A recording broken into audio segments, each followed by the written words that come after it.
Hi guys, welcome back to Econ Time with SK. So grab your notebooks, your favorite cup of coffee, and let's get started. Let's come to the discussion of the shutdown rule. So what I'm going to do right now is go over the concept of shutdown using graphical analysis. What I have here are all the cost curves that are important. And now I'm going to insert the demand curve. Where does the demand curve come from? It comes from what is happening in the market. So let's say that, market conditions are such, demand intersects supply, and then we end up at this particular price. Okay.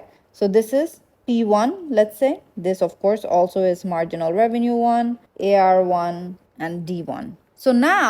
So this is, let's say we're dealing with case 1 when price is equals to P1.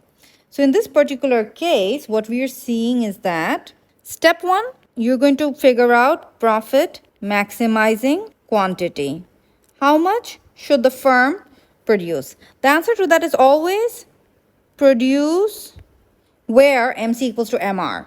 So here, this is the marginal revenue. You've got the marginal cost curve here. So when price is P1, this is where MC is equals to MR. So let me just call that Q1.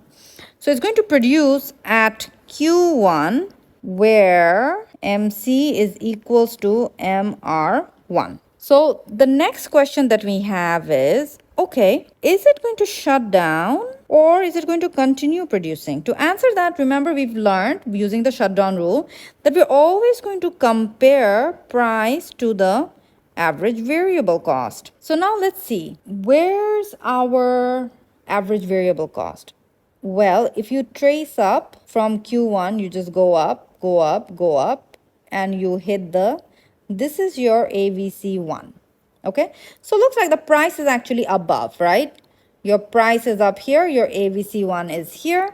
So what I'm saying is that at Q1, price is above AVC1. If the price is above AVC1, then we know that it should continue producing, right?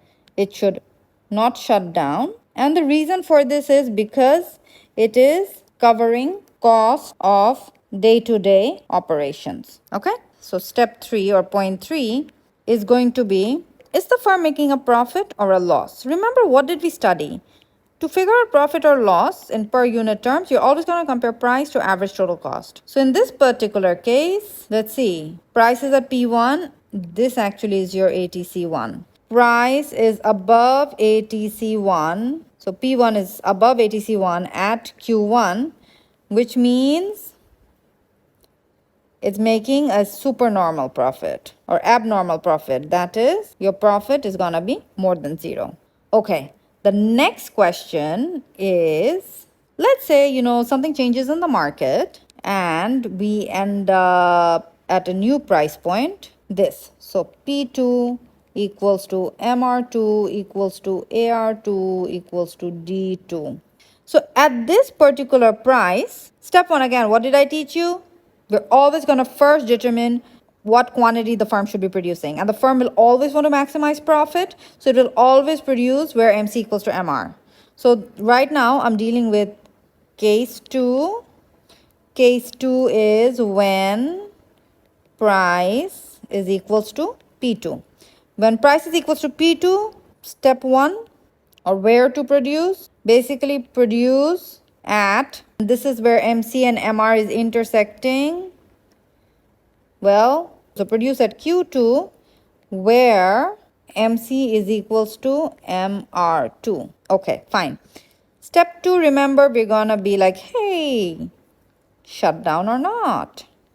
For shutdown, we always look at price versus AVC. So what is happening here? Let's see, at Q2, let me trace up.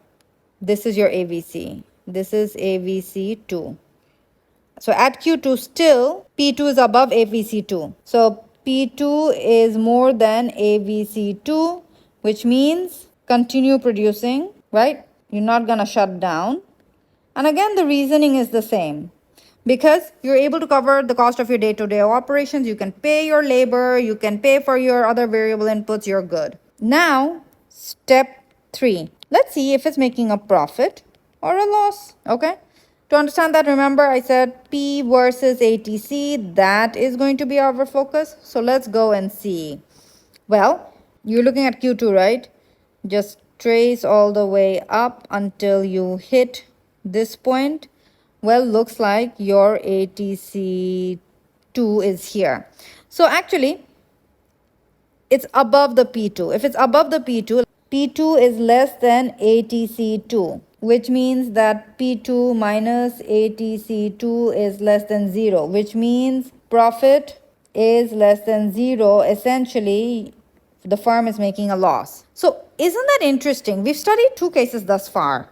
In one case, the firm decided to continue producing, but the profit was positive. In this other case, we're saying it's still going to continue producing, but the profit is negative, right? There's a loss.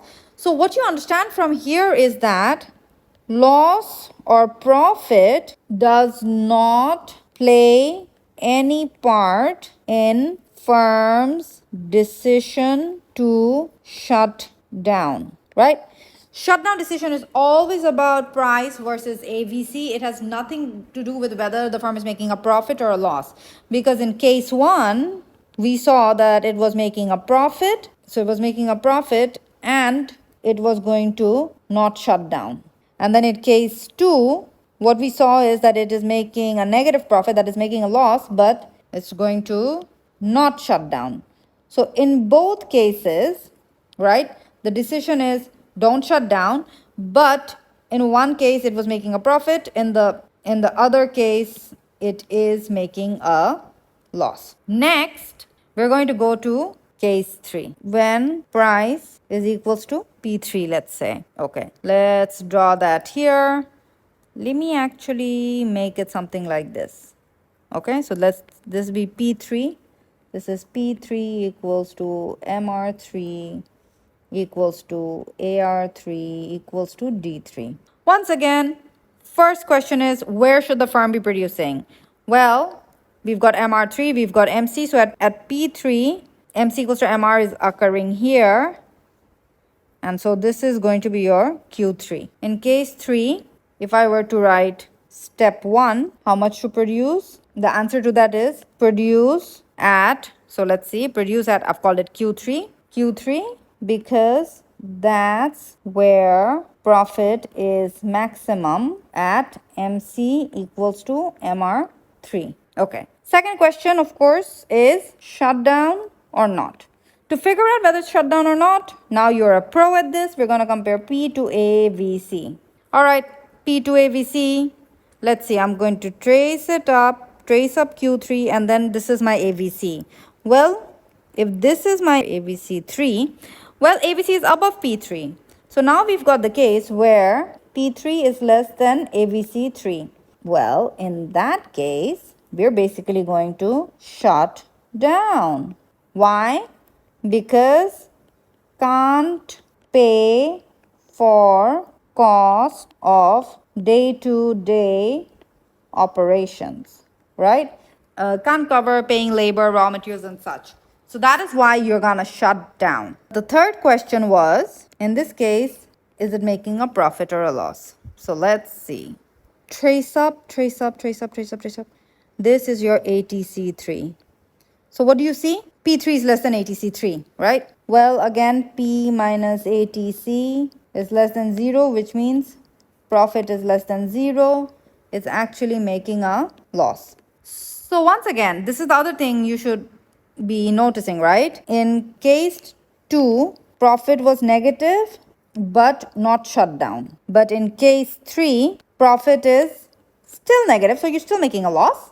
But here, you're gonna shut down. So in both cases, the firm is making a loss, but in one case, it decides to shut down. Another case, it doesn't decide to shut down. So the whole purpose of me comparing this, every time I'm bringing in the profit or loss situation is because I want to show you profit and loss has no relationship to whether the firm should shut down or not. So the idea is that in the short run, the firm can accept a loss and still continue producing. The main concern there is, can I cover my day-to-day operation cost? All right. In the long run, however, profit or loss matters. So in the long run, if the firm is still making a loss, then it cannot sustain. That's not sustainable. So it will actually leave the industry. And that is what we discuss in the next lecture. Okay, so I think we are done with shutdown here. And in the next lecture, we are going to look at derivation of the supply curve for the perfectly competitive firm using this concept of the shutdown rule. All right, guys, I shall see you in the next video. Take care. Bye.